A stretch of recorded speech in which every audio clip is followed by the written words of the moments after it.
So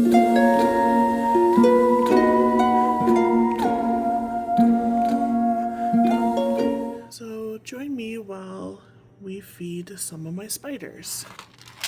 So I have to feed my babies that are currently I7 and I8s. So I will show you sizing wise. These are the Phidippus regis jumping spiders. And so this one, I just have the lid, is an I7. This is one of the females. So for feeding wise, you're going to want to feed them something that is about their size or a little bit larger. So first thing is types of feeders they can do. So I have two examples here. Both I got from dubia.com. So this is a site that you can order feeders from and they will ship them live to you. Shipping time can be anywhere from a couple days to about a week. It just kind of depends on when you order and the selection you have for the shipping. So one of the options I have is these are black soldier fly larvae.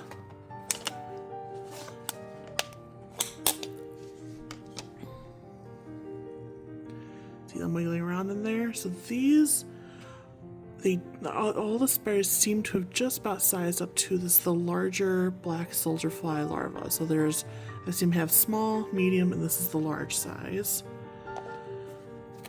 Now, to keep these from pupating, you can keep these in the fridge and it will slow down the pupation process for them to get hard and then they would turn into the fly. So that's what I'm going to do afterwards. I'll put this in the fridge when I'm done using them.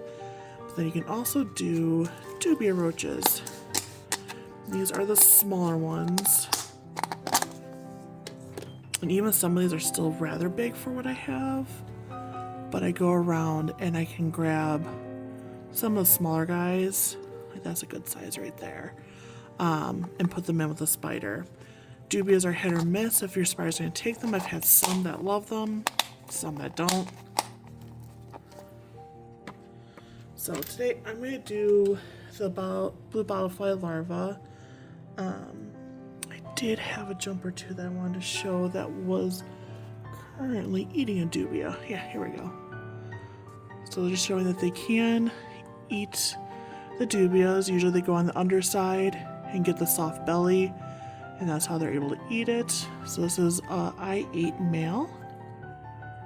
I don't want to disturb it too much while it's eating. But he is currently eating on that dubia, which is awesome. So some of them can grab them. There's just some that may not be as interested in them. They really like the food to be wiggling around and moving. So I like the larva food for that.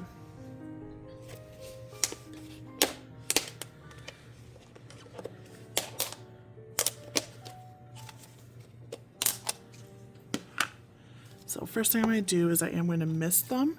So I have a fine mister bottle, so it's going to just spritz just a little bit.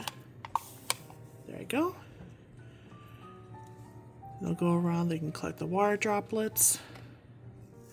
And I'm going to go in here and I'm going to just pick out probably one of the smaller larvae in here.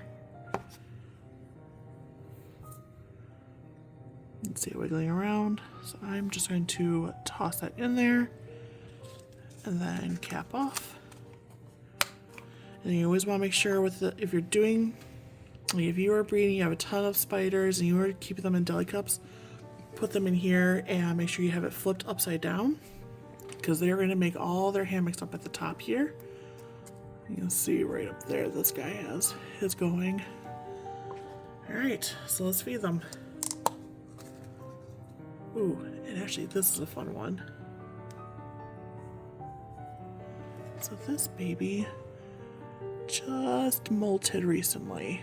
So you can see that is the exoskeleton. And then there is the baby. So she was an I7, now an I8. So jumping spiders go in instars essentially for sizing. Every time they molt, they gain an instar. So her shedding the exoskeleton She is now sized up to the next size, and she's an I8. So I'm going to actually keep that molt in there, just so that way I can document it and remember which spider moved up.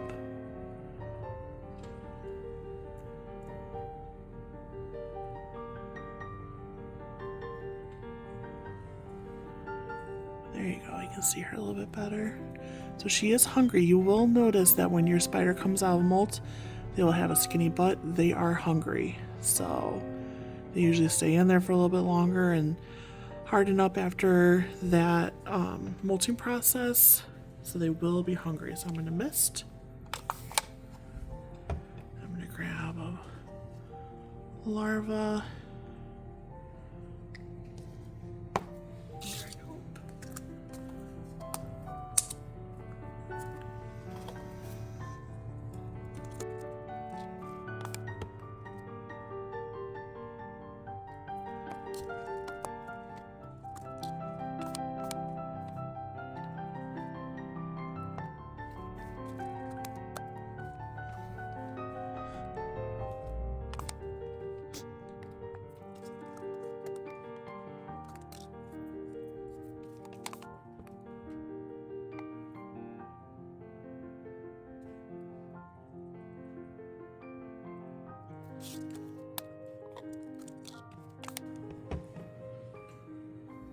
Alright, so I do want to show this off for this jumper as he is out and about, and I'm able to show the size comparison of the larva to him.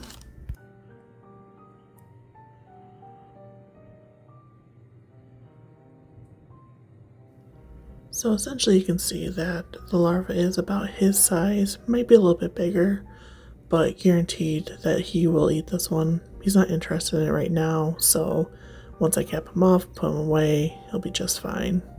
And he's trying to escape. Thanks for joining me while I fed my spiders. Hope you learned something, and as always, I appreciate your support of myself and my channel. Be sure to follow me over on my social media sites as well as my Etsy. Have a good one.